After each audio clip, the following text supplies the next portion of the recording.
చైతన్య ప్రసారం. నమస్కారం, మన ధర్మం కార్యక్రమానికి స్వాగతం. ఇవాటి మన ధర్మం కార్యక్రమంలో మన ధర్మ సందేహాల్ని నివృత్తి చేసేందుకు మనతో పాటు ఉన్నారు ప్రముఖ ఆధ్యాత్మికవేత్త, ధర్మశాస్త్ర నిపుణులు, మనందరికీ సుపరిచితులైనటువంటి బ్రహ్మశ్రీ డాక్టర్ కాకునూరి సూర్యనారాయణమూర్తి గారు. గురుగారు నమస్కారం. నమస్కారం అమ్మాయి. గురుగారు, గణపతి సకల విఘ్నాల్ని, సంకటాల్ని హరిస్తాడు. అలాంటప్పుడు ప్రత్యేకంగా సంకటహర చతుర్థి నాడు సంకటహర రూపాన్ని ఎందుకు మనం పూజించాలి? ఎందుకంటే దైవం ఒక్కటే.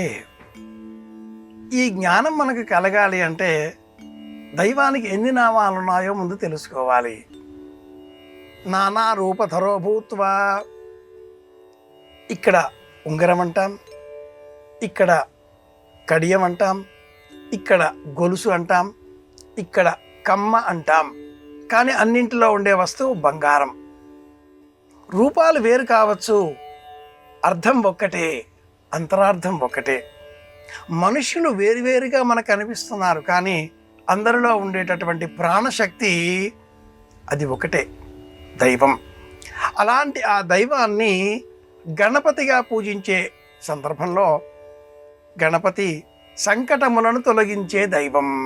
నానా రూపధరో భూత్వా అనడంలో మళ్ళీ విజయాన్ని చేకూర్చే దైవం, రుణబాధలను తొలగించే దైవం, విద్యని అందించే దైవం, ఆత్మవిశ్వాసాన్ని పెంచే దైవం, ప్రయాణాలలో ఆటంకాలు తొలగించే దైవం, ప్రయాణాలలో ప్రమోదములు, ఆనందాలను అందించే దైవం, పదార్థాలను ఆహార ఇతర సంబంధంగా అందించే దైవం, అందరిలో కనిపించే దైవం. ఇలా ఆలోచన చేస్తే గణపతికి 32 రూపాలను ముద్గల పురాణం వివరిస్తుంది. ఈ 32 రూపాలలో 32వ రూపం సంకటహర గణపతి రూపం. ఈ 32 గణపతుల రూపాలలో ఏకాక్షర గణపతి, దివ్యాక్షర గణపతి, త్రక్షర గణపతి, చతురక్షర గణపతి, సింహ గణపతి, వీర గణపతి, ఈ విధంగా ఉండే రూపాలలో హేరంబ గణపతి మహారూపాన్ని సంకటహర గణపతి రూపానికి ఆపాదించి 32వ రూపంగా హేరంబ గణపతి మహామంత్రాన్ని హేరంబాయ మదనమోహితాయ మమ సంకట నివారణాయ ఈ మంత్రంతో అనుసంధానం చేసుకొని స్తోత్రం చేస్తే సంకటములను ఈ వినాయకుడు తొలగిస్తాడు అని మనకు పురాణం వివరిస్తుంది. పౌర్ణిమ తర్వాత వచ్చే తదియతో కూడిన చవితి సంకటహర చతుర్థి వ్రతానికి అనువైనటువంటి రోజు. పూర్వం ధర్మరాజు సోదరులతో అరణ్యవాసం చేసే సమయంలో కృష్ణ పరమాత్ముడు ఆ పాండవుల వద్దకు వచ్చాడు. కామ్యక వనంలో ఉన్న సమయంలో అలా వచ్చిన ఆ పరమాత్ముడిని చూచి ధర్మరాజు ఏ వ్రతం చేస్తే మాకు ఈ దుఃఖాలు పోతాయి అని అడగగా పరమాత్ముడు ధర్మరాజుకు సంకటహర చతుర్థి వ్రతం పాటించినట్లయితే శుభం కలుగుతుంది అంటూ వివరించాడు. ఇలా పురాణంలో ఉండే ఈ కథనాన్ని ఆధారం చేసుకొని మనమంతా కూడా పౌర్ణిమ అనంతరం తదితో కూడిన చవితి ఉన్న రోజున సంకటహర గణపతి వ్రతాన్ని ఆచరిస్తూ ఉంటాం. వ్రతం చేసే నియమం ఎలాంటిది అంటే ఉదయం లేచి స్నానాదికాదులు పూర్తి చేసుకొని ఈరోజు సంకట వ్రతం, ఉపవాస వ్రతం పాటిస్తున్నాను, ఈ వ్రతాన్ని సాయంత్రమే పాటించాలి, సూర్యాస్తమయం అయిన తర్వాత ఆచరించాలి. అలాగే చంద్ర దర్శనంతో వ్రతాన్ని పరిసమాప్తం చేసి ఉపవాస వ్రతాన్ని విడిచిపెట్టి ఆ నువ్వులు బెల్లం అనే ఉండలు నివేదనగా అర్పించిన వాటినే స్వీకరించి రాత్రి అంతా నేలపైన నిద్రిస్తూ స్వామి నామాన్ని స్మరించాలి. ఇలా చేసినట్లయితే సంకటములు తొలగిపోతాయా? సంకటములను ఎదుర్కొనే శక్తి పెరుగుతుంది. ఎలాంటి కష్టమైనా కూడా ఏం పర్వాలేదు, గెలుస్తాను అనే విశ్వాసం మనలో పెంచే దైవమే గణపతి. నిన్నలో బ్రతికితే రేపటికి దుఃఖం మిగులుతుంది. నిన్నలో బ్రతికితే రేపటి గురించిన ఆలోచన ఆందోళనకరంగా మారుతుంది. కనుక ఈ రోజులో బతకాలి. ఈరోజు బ్రతికితే ఈ రోజుకు రేపు ఇంకా సమీపం కనుక ఆశావహంగా ఉంటుంది. నిన్న గురించిన వ్యతిరేకపు ఆలోచనలు మనలో విషాద ఛాయలు నింపుతాయి. ఈనాడు ఉండే ఆలోచనలు ఆనందాన్ని ఇస్తాయి, రేపటి గురించి ఎక్కువైన ఆలోచనలు ముంచేస్తాయి, అత్యాశగా మారుస్తాయి. కనుక రేపటి ఆలోచనలు ఎక్కువగా కూడదు, నిన్నటి ఆలోచనలలో బాధపడకూడదు. ఈరోజు, ఈ క్షణం, ఇప్పుడు ఎంత బాగా ఉండగలుగుతాం అని ఆలోచించే విధానమే సంకటహర చతుర్థి వ్రతంతో ద్వారా మనం పొందేటటువంటి విధానం. నువ్వులు బెల్లం ఈ రెండు గ్రహాలకు సంబంధించి కుజుడు శని ప్రతీకాత్మకంగా చెప్పబడ్డ వస్తువులు. కలిపి స్వీకరిస్తే ఆత్మవిశ్వాసం పెరుగుతుంది. అందుకే ఈ వ్రతంలో ప్రధానమైన నియమం నువ్వులు బెల్లం కలిపిన ఉండలను మనం తీసుకోవడం, అందరికీ పంచడం. గురువుగారు, మొక్కల పెంపకం ద్వారా కూడా గ్రహదోషాలు గృహదోషాలు నివారింపబడతాయా? ఏ రాశి వారు ఎటువంటి మొక్కను పెంచుకోవాలి? తప్పకుండా నివారింపబడతాయి. ముందుగా సమాధానం చెప్పుకుందాం.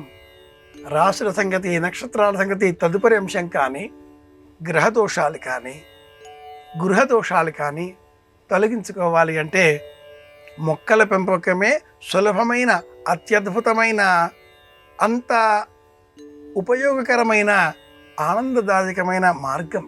ఇంటిలో వాస్తు దోషాలున్నాయి, ఏదో మానసిక అశాంతి, అలాగే జాతకంలో గ్రహాలు ఏవో బాగోలేవట, ఏ పని కావడం లేదే, ఎంతకాలం ఇలాగా, ఇది గ్రహదోషాలు, అవి గృహదోషాలు. వీటిని తొలగించుకోవడం కోసం శాస్త్రం మనకు 5 ప్రధాన మార్గాలు సూచించింది. ఈ 5 మార్గాలు మణి, మంత్ర, యంత్ర, తంత్ర, ఔషధాలు. ఔషధం అంటే నైవేద్యం, మణి అంటే రత్నధారణ, మంత్రం అంటే జపం చేయడం, యంత్రం అంటే రక్షలు ధరించడం, తంత్రం అంటే ఏదో నిమ్మకాయలు, మేకులు ఇలాంటి వాటితో చేసేవి, బ్లాక్ మ్యాజిక్. ఇవన్నీ కూడా అంతగా ఈనాటి కాలానికి ఉపయోగకరమైనవి కావు. శాస్త్రాల్లో ఉన్నాయి, నిజమే, ప్రామాణికమే, కానీ కఠినమైనవి. ఈ 5 కంటే కూడా సులభమైన విధానం మొక్కల పెంపకం, పర్యావరణ పరిరక్షణ. ఏ రాశి వారు ఏ మొక్కను పెంచుకోవాలి? ఒక రాశి అంటే అర్థం అందులో కొన్ని నక్షత్రాలు ఉంటాయి. అశ్విని, భరణి, కృత్తిక ఈ 3 మేషరాశికి సంబంధించినవి. అశ్విని నక్షత్రం వాళ్ళు జీడి మామిడి మొక్క పెంచాలి. భరణి నక్షత్రం వాళ్ళు ఉసిరి చెట్టు పెంచాలి, పూజించాలి, ఉసిరి మొక్క పెంచాలి. కృత్తిక నక్షత్రం వాళ్ళు మేడి మొక్కని పూజించాలి, పెంచి పోషించాలి. ఇలా ఒక్కొక్క నక్షత్రానికి ఒక్కొక్క ప్రత్యేకంగా చెప్పబడ్డ మొక్కలున్నాయి, వృక్షాలున్నాయి. ఉత్తరాభాద్ర నక్షత్రం వాళ్ళు వేప మొక్క, వేప చెట్టు పెంచేస్తున్నారు. వేప కాదక్కడ, మరి ఒక చెట్టు ఉంది. కాస్త మనం గమనిస్తే సత్యం తెలుసుకోవచ్చు. ప్రతి నక్షత్రానికి ఒక చెట్టు ఉంది. ఈ చెట్లని, నక్షత్రాలకి సంబంధించిన జ్ఞానాన్ని అందించే గ్రంథం పేరు నక్షత్ర చింతామణి. మనకు పలువురు ఈనాటి కాలంలో అనేక పట్టికల ద్వారా చరవాణిలో విజ్ఞానాన్ని విరజిమ్ముతున్నారు. ఇవేవి శాస్త్ర ప్రమాణమైనవి కావు. నక్షత్ర చూడామణి అనే గ్రంథం ద్వారా సవ్యమైన ఆ మొక్క తెలుసుకొని పెంచుకున్నట్లయితే గ్రహదోషాలు తొలగిపోతాయి. ఇంటికి సంబంధించిన గ్రహదోషాలలో, వాస్తుపరమైన దోషాలలో ముండ్ల చెట్లు పెంచకూడదు, గులాబీ మొక్కలు పెంచకూడదు. అలాగే మొక్కలు త్రుంచితే పాలు కారుతూ ఉంటాయి, అలా పాలు కారే మొక్కలను ఇంటిలో పెంచకూడదు. గన్నేరు, ఇంకా వివిధాలుగా ఉండేటటువంటి ఉమ్మెత్త, అర్క, జిల్లేడు ఇలాంటి వాటిని ఇంటిలో పెంచకూడదు. నిమ్మ చెట్టు పెంచకూడదు. పెంచవలసినవి మామిడి చెట్లు, జామ చెట్లు, ఫలవృక్షాలతో పాటుగా పూల మొక్కలు. ఏ ఇంటిలో అయితే 10 మొక్కలు పెంచుతారో ఆ ఇంట్లో ఉండేవారికి ఏ విధమైన దోషాలు ఉండవు అని వాస్తుశాస్త్రం. యథా వృక్షస్య సంపుష్పితస్య దూరాత్ గంధో భాతి ఏవం పుణ్యస్య కర్మణో దూరాత్ గంధో భాతి అని ఉపనిషత్తు వేదమంత్రం. ఒక మొక్క పెంచితే ఆ మొక్క ద్వారా లభించేటటువంటి పుష్పాల ద్వారా, ఈ మొక్క ద్వారా ఆ మొక్క జాతి, సువాసనలు, ఆరోమా అంటాం మనం, రోగాలను తొలగించేటటువంటి శక్తి, ఆరోమా థెరపీ, పుష్పమాలికలను సేకరించి అలంకరించుకోవడంలో ఉండే అంతరార్థం కూడా ఇదే. అలాగే పుష్పాలని అలంకరించే ఒకానొక కళ జపనీస్ భాషలో ఇకెబినా అని పిలుస్తూ ఉంటారు. పుష్పాల సువాసనలను ఎలా ఎవరు నియంత్రించలేరో అదేవిధంగా మనం చేసే మంచి పనుల ఫలితాలను కూడా ఎవరు తప్పుగా ప్రకటించలేరు, నియంత్రించలేరు. కనుక మంచి పనులు చేద్దాం, మొక్కలు పెంచుకుందాం. మొక్కలు పెంచుకున్నట్లయితే గ్రహదోషాలు రెండు పోతాయి. ఏ రాశి వారు ఏది అనే దానికంటే కూడా సూక్ష్మంగా ఏ నక్షత్రం ఏ మొక్క అనేది కూడా జ్యోతిష శాస్త్రం వివరిస్తుంది. ఆ గ్రంథం పేరు నక్షత్ర చింతామణి. గురుగారు, ఇంటి ఆగ్నేయ మూల పెరిగితే దోషమా? దోష నివారణకై ఎటువంటి ప్రక్రియలు పాటించాలి? వాస్తుపరమైన సందేహాలలో ఈనాటి కాలంలో మనకు ఉజ్జాయింపుగా 18 రకాల సుప్రసిద్ధ వాస్తు గ్రంథాలు లభిస్తున్నాయి. మారిన విలువలను అనుసరించి వృత్తి విద్యా కోర్సులలో కూడా ఒక ప్రామాణికమైన కోర్సుగా ఈ వాస్తు శాస్త్రాన్ని ఈనాటి విశ్వవిద్యాలయాలు అందిస్తున్నాయి. వాస్తవంగా మనకు ఆనందాన్ని అందించేది వాస్తు. వీటిలో కృష్ణ వాస్తు అలాగే దేవమయ వాస్తు ప్రధానమైనవి. ఈ రెండింటిలో కూడా కృష్ణ వాస్తు అత్యంత ప్రాచీనమైనటువంటి గ్రంథం. ఇంటికి సంబంధించి దిక్కులు తూర్పు, ఆగ్నేయం, దక్షిణం, నైరుతి, పడమర, వాయవ్యం, ఉత్తరం, ఈశాన్యం. ఈ 8 దిక్కులలో ఏ వైపు కూడా పెరగకూడదు. ఇల్లు చతురస్రాకారంలో ఉన్నటువంటి స్థలంలో నిర్మించుకోవాలి, లేదా దీర్ఘ చతురస్రం. అలా కాకుండా అవిమూలలుగా 5 కోణాలతో 7 కోణాలతో షడ్భుజి 6 కోణాలతో ఇలా గృహాలు ఉండకూడదు. ఆగ్నేయం వైపు ఇంటికి సంబంధించిన స్థలం పెరిగినట్లయితే యజమానురాలికి అనారోగ్యం చేకూరే అవకాశం ఉంటుంది అంటుంది ఈ శాస్త్రం.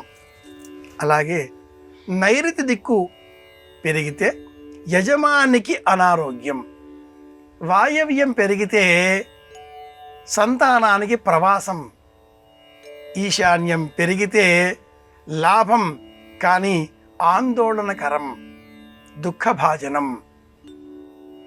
అలాగే ఈ ఆగ్నేయం, నైరుతి, వాయవ్యం, ఈశానం అనే భాగాలలో అలా కోణంగా పెరగడం, చతుష్కోణంగా పెరగడం, ఏటవాలుగా పెరగడం, శూర్పాకారం 4 కోణాలేనండి అంటారు. కానీ ఆ ఇల్లు చతురస్రాకారం కాకుండా చేట వలె పై భాగంలో 36 క్రింద 38 ఇలా పెరిగి కనిపించకుండా ఉంటుంది. ఇవన్నీ కూడా దోషాలే. వీటిని తొలగించుకోవడం కోసం గృహ ప్రాంగణంలో మొక్కలు పెంచాలి. ఆగ్నేయంలో వేప చెట్టు, నైరుతిలో మామిడి చెట్టు, వాయవ్యంలో జామ చెట్టు, ఈశాన్యంలో మారేడు చెట్టు. ఇవి ఉన్నట్లయితే ఆ ఇంటికి సర్వ విధాలుగా భద్రత, రక్షణ. అయితే ఆగ్నేయంలో ఉండే వేప చెట్టు ఇంటికంటే కూడా మించి పెరగకుండా నియంత్రించడం మంచిది. ఆగ్నేయంలో భూమి పెరిగింది, ఇల్లు పెరిగింది అనే దోషాలు తొలగించుకోవడం కోసం ఈనాటి కాలంలో మనీ ప్లాంట్ కూడా పెంచవచ్చు అని తెలియజేస్తున్నారు. అది కూడా మంచి ఉపయోగకరమైనటువంటి పరిహారమే అవుతుంది. గురుగారు, ధర్మవీరుడిగా కర్మయోధుడిగా భీష్మ పితామహుడు వర్తిల్లాడు. అయితే త్యాగైక ధనుడిగా భీష్ముడి యొక్క వ్యక్తిత్వాన్ని ఎలా విశ్లేషించుకోవాలి? అష్టవసువులలో చివరివాడు ప్రభాసుడు. ఇల్లాలి మాట విని కామధేనువు సంతానమైన నందిని ధేనువును ఋషి ఆశ్రమంలో ఉన్నటువంటి దానిని సంగ్రహించే ప్రయత్నం చేసి ఆగ్రహానికి గురై ముని శాపం కారణంగా మనుష్య రూపం పొందవలసి వచ్చింది. అక్కడ ఇక్కడ కాకుండా గంగాదేవి కడుపున జన్మించిన పుణ్యబలం కారణంగా అతడే దేవవ్రతుడు అన్న పేరిట నామకరణం చెందిన తరువాత 16 సంవత్సరాలు పూర్తి అయిన ఆ పిల్లవాడిని సకల విద్యా ప్రవీణుడిగా చేసి గంగాదేవి శంతనుడికి అప్పగించి అంతర్ధానమైంది. శంతనుడు దాశరాజు కుమార్తె మత్స్యగంధిని వివాహం చేసుకునే సమయంలో తమకు కలిగిన సంతానానికే అనేటటువంటి ఆ మత్స్యగంధి తండ్రి కోరిక మేరకు ఈ దేవవ్రతుడు భీషణమైన ప్రతిజ్ఞ చేసి భీష్ముడిగా కీర్తి పొందాడు. నేను ఉన్నంత వరకు ఈ సింహాసనానికి ఏ విధమైన గ్లాని హాని కలగనివ్వను అనే ప్రతిజ్ఞ కూడా చేసి ఉన్నాడు కనుక భీష్ముడయ్యాడు. అపుత్రస్య గతిర్నాస్తి అనేటటువంటి వైదిక ప్రమాణం ఒకటి ఉంది. సంతానం లేకపోతే ఉత్తమ లోకాలు లభించవు.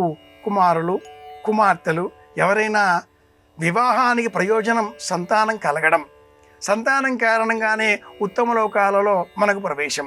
ఈ ధర్మాన్ని కాదని అసలు వివాహమే పరిత్యజించిన కారణంగా కర్మవీరుడిగా ఉండేటటువంటి ఈ భీష్ముడు ధర్మవీరుడిగా కూడా కీర్తిని పొందాడు. తండ్రికి ఇచ్చిన మాట కోసం, అలాగే వంశాన్ని రక్షణ చేస్తాను అంటూ తాను చేసిన సంకల్పం కోసం, శపథం కోసం ఎలాంటి ఆపద్ధర్మ సందర్భాలు ఏర్పడినా కూడా ధర్మగ్లాని కాకుండా ఇచ్చిన మాటకు కట్టుబడి దుర్యోధనాదుల వైపే యుద్ధం చేశాడు. ఇటువైపు అధర్మం ఉన్నది అని తెలిసినప్పటికీ పట్టాభిషేకం చేసిన కారణంగా, సర్వసైన్యాధ్యక్షుడిగా పదవి ఇచ్చిన కారణంగా తన యావచ్చక్తిని వినియోగించి 10 రోజులు యుద్ధం చేసినటువంటి భీష్ముడు. అందుకే మనకు నిత్యము ప్రాతస్మరణీయుడిగా మనం తలుచుకుంటూ ఉంటాం. భీష్మ పంచక వ్రతం అనే వ్రతం పేరిట అపుత్రస్య సంతానం లేని కారణంగా ప్రతి వ్యక్తి కూడా వివాహం అయిన తర్వాత తన ధర్మాన్ని అనుసరించి ధర్మోదకం విడిచే సమయంలో బియ్యంతో భీష్మవర్మణే అంటూ వారి పేరు చెప్పి తర్పయామి అని నీళ్లు విడిచిపెట్టాలి. భీష్ముడు అన్న మాట కోసం నిలుచున్నాడు. మాటకు కట్టుబడి జీవితాన్ని గడిపాడు కనుకనే అంతటి కీర్తి పొందగలిగాడు. కర్ణుడు లేని భారతం అన్న మాట నానుడిగా మనం చెప్పుకుంటాం, కానీ ఆరంభం నుంచి చివరి వరకు భీష్ముడే ఒక మహా వటవృక్షంగా మహాభారతం అంతా విస్తరించి కనిపిస్తాడు అన్నట్లు భీష్ముడి రథం పైన ఉండేటటువంటి ఆ ధ్వజం పైన ఉండే చిహ్నం వటవృక్షం, మర్రి చెట్టు. 1000 సంవత్సరాల చరిత్ర, మరణం లేనిది మర్రి చెట్టు. అందుకే మర్రి చెట్టుకు 1000 సంవత్సరాల ఆయుర్దాయం ఉంటుంది అని కూడా అంటారు. ఇది కథ. గురువుగారు, ఏకాంతంగా ఉండు కానీ ఒంటరిగా కాదు అని అంటారు. ఏకాంతం, ఒంటరితనం ఈ రెండు ఒకటి కాదా? కావమ్మాయి. ఎలా అంటే ఏకాంతం ఒక్కరిగా ఉండడం, ఒంటరితనం ఒక్కరిగా ఉన్నానే అనుకోవడం, అది తేడా. ఉండడం వేరు, ఉన్నాను అనుకోవడం వేరు. 10 మందిలో ఉండి కూడా ఏకాంతంగా ఉండవచ్చు. 100 మందిలో ఉండి కూడా ఏకాంతం అనుభవించవచ్చు.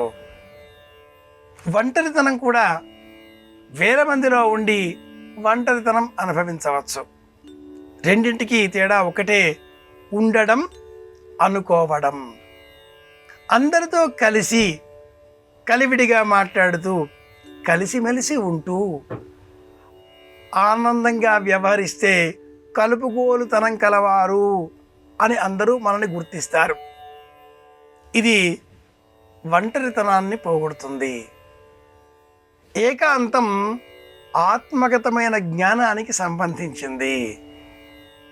ఏకాంతంగా ఉన్నవారు నేను ఏకాంతంగా అనే ఆలోచనలలో ఒంటరితనం భావన చెయ్యరు. ఏకాంతంగా ఉన్నవారు ఎవరైనా కూడా తమతో పాటు పరమాత్ముడు ఉన్నాడు అనే ఆలోచన చేస్తారు. ఒక్కరిగా ఉండడానికే ఇష్టపడడం వేదాంతంలో మొదటి మెట్టు. ఎవరితో పని లేదు, ఎవరితో సందేహం లేదు, ఎవరితో సంబంధం లేదు, ఆలోచనలతో సంబంధం లేదు. పరమాత్ముడితో మాత్రమే, ఆలోచనలతో మాత్రమే, అక్కడ మాత్రమే అనుబంధం, ఇక్కడ బంధం లేదు అనేటటువంటి వ్యక్తి 100 మందిలో ఉన్న ఏకాంతంగానే ఉంటాడు. నైరాశ్యం వేరు, నిర్లిప్తత వేరు. నైరాశ్యం నిరాశతో కూడుకున్న భావం, ఇది ఒంటరితనం వల్ల వస్తుంది. నన్నందరూ విడిచిపెడుతున్నారే, అనేటటువంటి ఆలోచన కలిగిన వారు ఒంటరితనంతో బాధపడతారు. నేను అందరినీ విడిచిపెడతాను, ఎవ్వరూ నా వారు కారు, కానీ అందరితో ఉన్నానే అనుకునేటటువంటి వారు ఏకాంతాన్ని ఆనందంగా అనుభవిస్తారు. ఎవ్వరితో పని లేదు. ఏకో విష్ణుం మహర్భూతం పృథగ్భూత అన్యనేకశ త్రీన్లోకాన్ వ్యాప్య భూతాత్మ. ఉంటే తింటాను, లేకుంటే లేదు. గ్రంథం ఉంటే చదువుతాను, లేకుంటే లేదు. ఆలోచనలు వస్తే చేస్తాను, లేకుంటే లేదు. ఇది తాదాత్మ్య భావం. ఇలాంటి ఆలోచన ఏకాంత సాధన వల్ల మాత్రమే వస్తుంది. కనుకనే తపస్సు చేసుకోవడానికి ఒక్కరు వెళ్ళాలి, అది ఏకాంతం. బడికి గుడికి వెళ్ళాలి, 10 మందితో కలిసి వెళ్ళాలి, ఇది ఒంటరితనం పోగొట్టుకోవడం కోసం. విద్యాభ్యాసం చేయాలి, ఒక్కరికి పాఠం చెప్పకూడదు. ఏ గురువు ఒకరికి పాఠం చెప్పడు, ఇద్దరికి చెప్పాలి, దివే ఇద్దరు.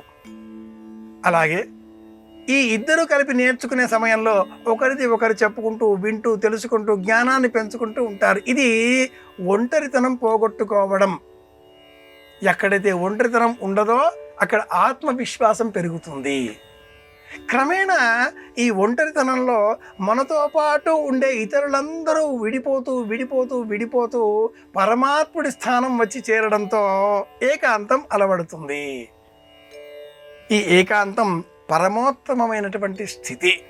కనుక రెండు ఒకటి కావు. ఒంటరితనం బాధించే అంశం, ఏకాంతం ఆనందం కలిగించే అంశం. ఎవరూ లేకపోతే మహదానందంగా ఉంటాను నేను అని అనుకోవడం వేరు, ఎవరూ లేరు నేను ఒక్కడినిగా ఉన్నాను అనుకోవడం వేరు. అనుకోవడం ఉండడం అనే తేడా రెండింటినీ వేరు చేస్తుంది. ఏకాంతం చాలా గొప్ప స్థితి, అనుభవిస్తే తెలుస్తుంది. గురుగారు, భరద్వాజ విందు అని అంటారు కదా, భరద్వాజ మహర్షి ఎప్పుడు ఎవరికి ఏ సందర్భంలో విందును ఏర్పాటు చేశారు? ఈ ఇతివృత్తాంతం ఏ గ్రంథంలో ఉంది? శ్రీరామాయణంలో భరద్వాజ ముఖానందకరామ అనే నామాన్ని కూడా మనం తలుచుకుంటే భరద్వాజాశ్రమ వృత్తాంతం సందర్భం పలుమార్లు మనం స్మరించుకోవచ్చు.